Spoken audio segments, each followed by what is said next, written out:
Sports Professor Rick Horrow, Beyond the Scoreboard, the show that goes way beyond the trillion-dollar business of sports, marketing, deal-making, legal, everything you need to know about the sports business that's not actually the X's and O's on the field itself, and sometimes it leaks over to the field as well, obviously, and everybody focuses on it. Also came out with our book, Sport Business Handbook, 50 years of the sports business through the eyes of 100 industry leaders, mascotbooks.com. Please look at it. It was a labor of love, but it gives you a perspective of who's in the business and how they can get in it, and all of the different perspectives from guys like Jeff Conroy, who's a medical entrepreneur, to other folks who are coaches, players, Jack Nicklaus, Don Shula, Steve Ross, Paul Tagliabue. You got it. I won't promote it anymore, but I'll do it consistently so you don't forget. Also, if you guys are interested, join us on Audio Boom, Twitter. Look for us on NBC Sports Washington, at Rick Horrow, Horrow Sports Ventures. Wherever good content is distributed, there we are.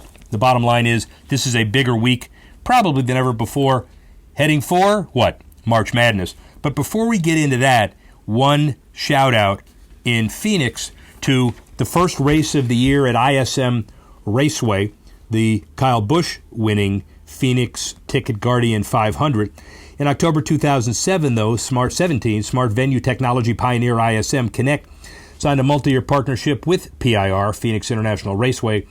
The much more than a naming rights deal, by the way, and that's the shout-out. ISM, the venue, now has received a complete facelift in terms of connectivity and providing a 360 interactive fan experience. ISM works with nearly every NASCAR track, provides a comprehensive digital marketing strategy for venues that includes robust technological solutions, not only for attendance, but for fan engagement as well. And they work their tech magic in minor league baseball venues starting this year. In other NASCAR news, the Champions Week comes from Vegas to December 5 in Nashville. NFL Draft in Nashville, too. Nashville has become big time, as we know. So shout out on the racing side, but how about this? March Madness, March Madness, March Madness. That's all we're beginning to talk about, and we all prepare for Selection Sunday, the annual ritual of filling out the brackets. The business of college basketball heats up fast. $1 billion a year goes to the NCAA itself from March Madness, and overall, the tournament generates about $2 to $3 billion. And while it's somewhat comparable to pro franchises, the NCAA basketball players don't get the financial support. Adidas, Nike, Under Armour fund the grassroots basketball circuits that have long produced basketball's top players, but the shoe's deeply tied into basketball, obviously so much so that after Zion Williamson's shoe recently ripped apart, Nike's stock price took a hit, and the subsequent injuries sparked debate. What about insurance? What about shoe manufacturer liabilities? And also whether the NBA number one lottery pick, to be certain, will continue to play for the Blue Devils. We'll see this week. I predict some great things, certainly long-term, and maybe even the tournament. Watch out. How much do March Madness team sponsors pony up to outfit their team?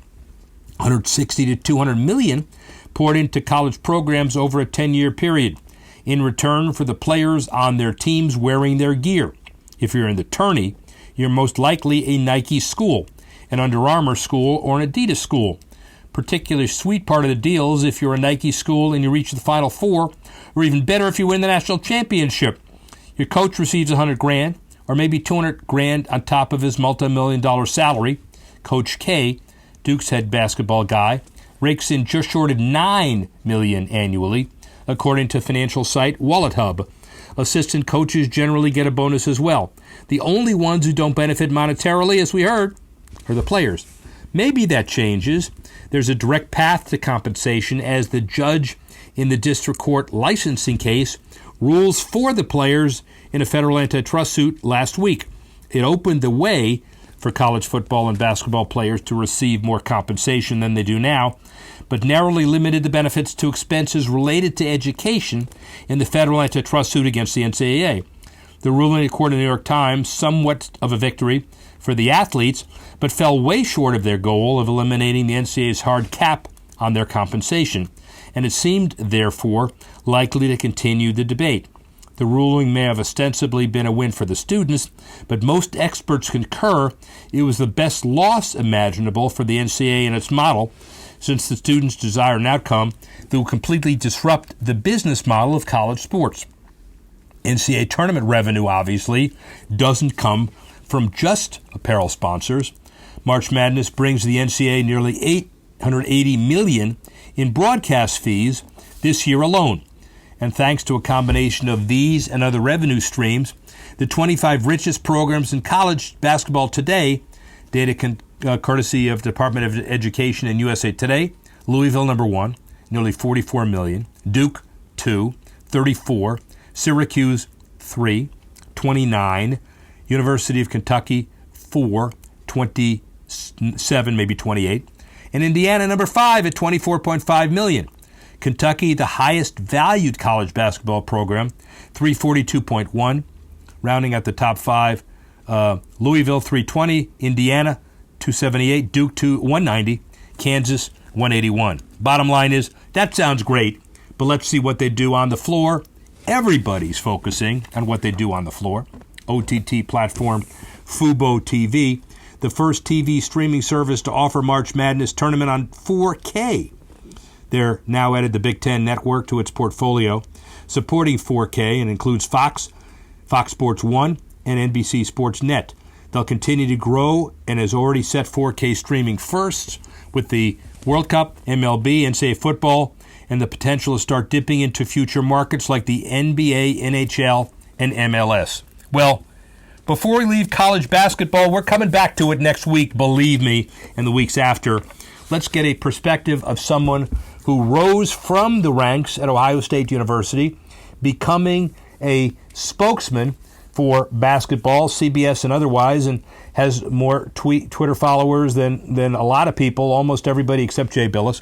The guy has been somebody who is a ambassador of the game, unique perspective for the game, and certainly someone you go to talk about pay for play, March Madness, the whole tournament. What a great time to have this interview as we begin the road to March Madness. Clark Kellogg.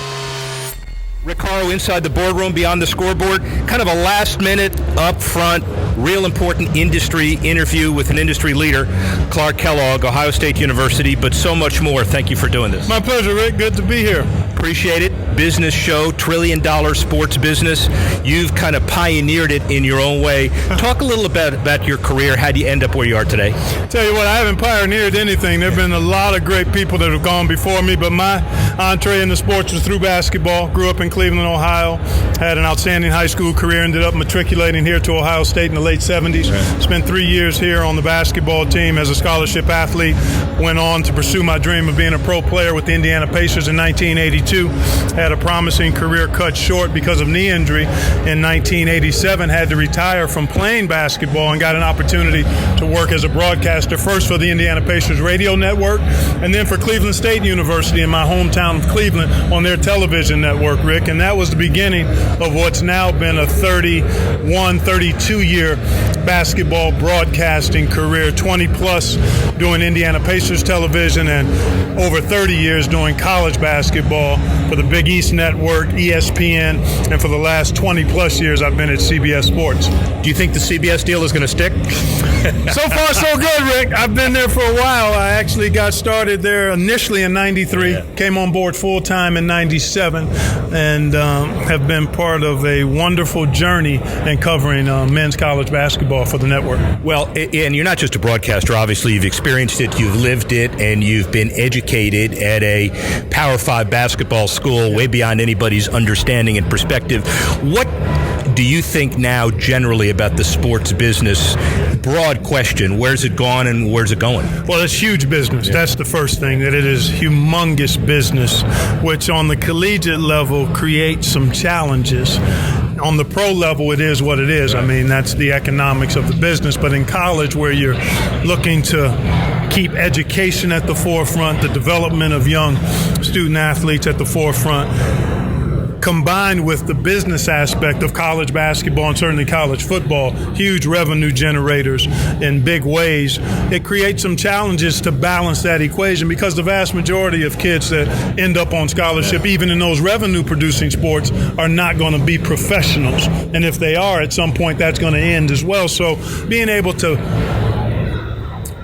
blend the huge business and commercialization of college athletics with the primary objective of education and developing young people for their best opportunities for success afterwards is really quite challenging. You're intelligent, educated, and frankly, you have a voice in this maelstrom and turbulence of how college basketball will ultimately be governed. So give us your broad perspective, the one and done, the buttressing, the G League, the collective bargaining issue. How's that all going to shake out? Man, it's a lot. That's a multi-layered question and very complex. I would like to see us get back to focusing on the education and development, clearly finding a way to continue to provide scholarship athletes with all they need financially to be able to attend college, the cost of attendance model. I'm not a proponent of paying the athletes a stipend. Increasing the cost of attendance is kind of where I land. But then again, taking the slow, long road to rehabilitating the negative and the unsavory aspects of the game. And some of it is just business, but in college education, it's hard to find a good space for business as business operates and education. So not for paying, but for increasing the cost of attendance and really continuing to sell the story of the value of the education component. I mean, when you immerse yourself in getting an education from top-notch schools, that sets you up for pretty good success across the board. And there's such a small percentage of those who are going to be pros. We've really got to focus on those that are going to benefit and have a chance to uplift themselves through education and not get distracted by the dollars that are there. It's reality. We can do a better job with what we do with that money and servicing the student athletes. And I think that's where we need to be. Very important recurring theme for you. So the other issue too is the 75%, maybe 80% of NBA players have had financial troubles over time.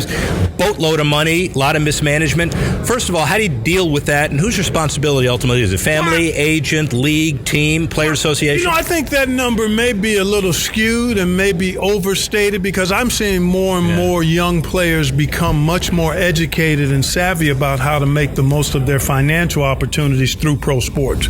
So I think there's a tremendous improvement in those numbers. Those are fairly outdated, but there's still an issue in terms of the Peter Pan existence that pro sports can be. And if guys aren't committed and ladies aren't committed to growing and developing, they can be stagnant. And that's the most important. Education, empowerment through education, and then having more and more positive examples out there that are doing it right in terms of not only managing their money, but using their money for the influence and the greater good, influencing the greater good of society, and then being able to uplift their own families and communities through financial resources. Finally, we're in Columbus, Ohio, AAA All-Star Game, mega event, minor league baseball, great, and you're a hometown hero. How does it make you feel being a keynote here at one of the big events in Columbus? Humbled and proud, Rick, because of what this means to our city, what it says about Huntington Park and the Clippers organization led by Ken Schnocky and his staff and the city of Columbus. A tremendous opportunity to celebrate not just AAA baseball and baseball in general, but to celebrate our city and the role that our city plays in improving the quality of life for our citizens. I mean, these types of events are significant, not just for the people that are close to them, but for those who benefit on the periphery. So extremely humbled and thankful to have a chance to be part of today's luncheon. Finally, where is Clark Kellogg 5 years from now?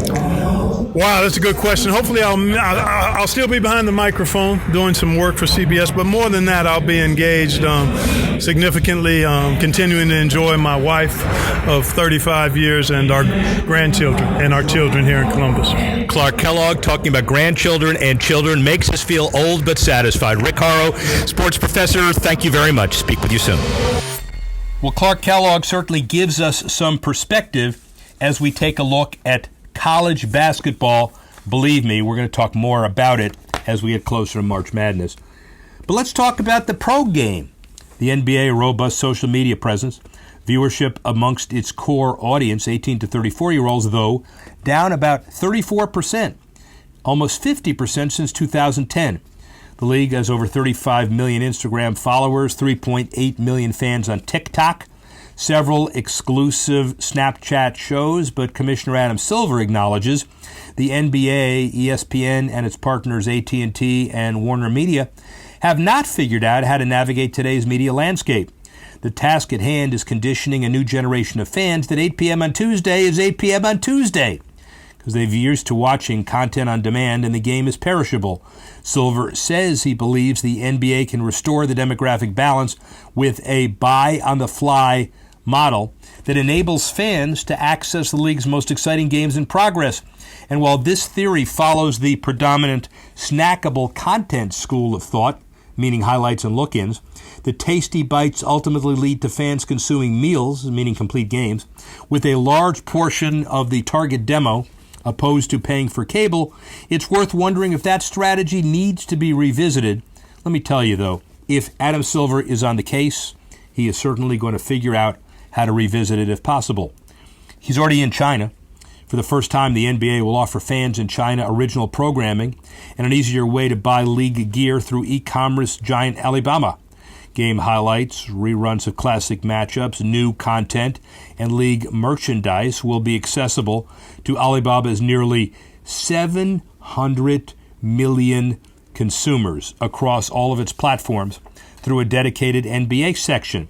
And according to Reuters, the new original programming will touch on game predictions, fashion, sneakers, memorabilia, and both basketball and pop culture important to the U.S. and the Chinese market. The world's largest country has seen plenty of NBA hype since the league opened in Hong Kong back in 1992, and China continues to demand more NBA action. The league will keep delivering more content and raking in big bucks from overseas while continuing its mission to further expand in China and build its international brand. Well, the NBA is clearly important, but let's not forget the charitable aspect of the NBA with an old friend, Kareem Abdul-Jabbar. According to Yahoo Sports, he put 234 items from his playing career on the auction block, ranging from several of his NBA championship rings to an array of trophies and certificates. The entire collection netted more than $2.9 million, with Abdul-Jabbar's 1987 championship ring alone generating a bid of nearly $400,000. Supporting STEM education, Abdul-Jabbar says he plans to donate much of the proceeds toward his Skyhook Foundation, a charity that hosts summer camps for children from economically challenged schools who want to learn about science, technology, and engineering. Other items included a signed basketball from his final NBA game, which sold for more than $270,000. He's gifted his most prized possessions to the world in the spirit of charity and stands as an inspiration to younger players like Steph Curry, DeMarcus Cousins, Russell Westbrook, who are also significantly involved in charity work. Good for you, Kareem Abdul-Jabbar. Let's talk baseball for a minute. Again, we're going to talk a lot more about it as we get closer to opening day. But right now, Major League Baseball and the Players Association near an agreement to expand and activate MLB rosters, the active MLB rosters, by 1 to 26, starting in 2020. As part of the deal, this would include a commitment to discuss larger economic issues after opening day this year. As part of the deal, the active limit from September 1 to the end of the season would be lowered. The agreement would also include starting extra innings. The All-Star game, by the way, with a runner on second. Minor League Baseball does that now, giving MLB the right to shorten between inning breaks, and MLB agreeing not to pursue a pitch clock through the 2021 season. Clearly, MLB and its players' union are in a mutually beneficial deal and a deal-making mood. All other pro leagues, take note. And then finally, before baseball starts, the Cubs launching a YouTube channel as a precursor to their new TV network, #SportsCub Productions. They've earned a lot of significant accolades, such as the Kerry Wood 20 strikeout game and the life of Scout Sam Hughes. They'll be featured on the network, including non-game programming. The YouTube channel will give them a chance to start stretching their legs a little bit with a more direct-to-consumer way. And while other teams' intentions remain to be seen, this initiative couldn't have come at a better time for the Cubs and their upcoming marquee sports network. Finally, let's talk soccer. There's a lot of soccer stuff going on, and we ought to spend a couple of minutes talking soccer. With the new Major League Soccer season officially underway, Nielsen Sports unveiled a look at the growth of the league in the U.S.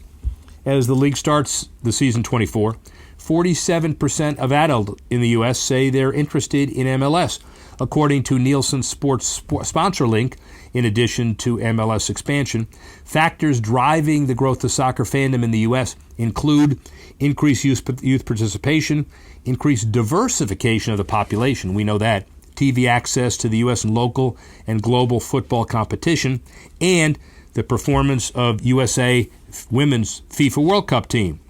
U.S. soccer market continues to develop at both a talent and commercial level, which is driving increased attention with consumers, media and advertisers locally and nationally. This summer's FIFA Women's World Cup in France will draw eyeballs to all soccer concerns as well. And then how about FIFA? They're higher than expected revenues at about $6.4 billion. Cash reserves, according to the Associated Press, soared to a record $2.74 billion, and revenue climbed to $6.4 billion in the 4-year period covering the 2018 World Cup. The robust financial results suggest FIFA has weathered the deepest crisis in its history, which erupted in 2015. Although FIFA President Gianni Infantino's leadership has come under criticism from UEFA, he will be able to show the budget is in a healthy state, and he's due to be reelected in an unopposed fashion in June for another 4-year term.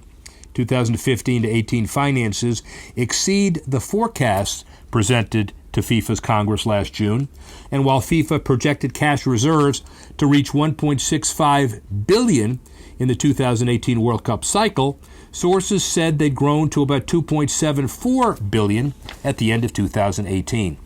Good for soccer heading to the World Cup here, and then the World Cup in Qatar in a few years. The World Cup here meaning the Women's World Cup in France, and then the World Cup here 4 years after Qatar. So we have a lot to look forward to. Well, we'd like to thank Clark Kellogg for his perspective. A ton of stuff regarding March Madness, ISM Connect, NBA, MLB, and otherwise. An exciting sports month, and it's getting even more exciting. I'd like to thank Tanner Simpkins and Dan Martin and Reed Weber for putting this together. We'd like to thank you guys for listening, and join us once again when we go Beyond the Scoreboard.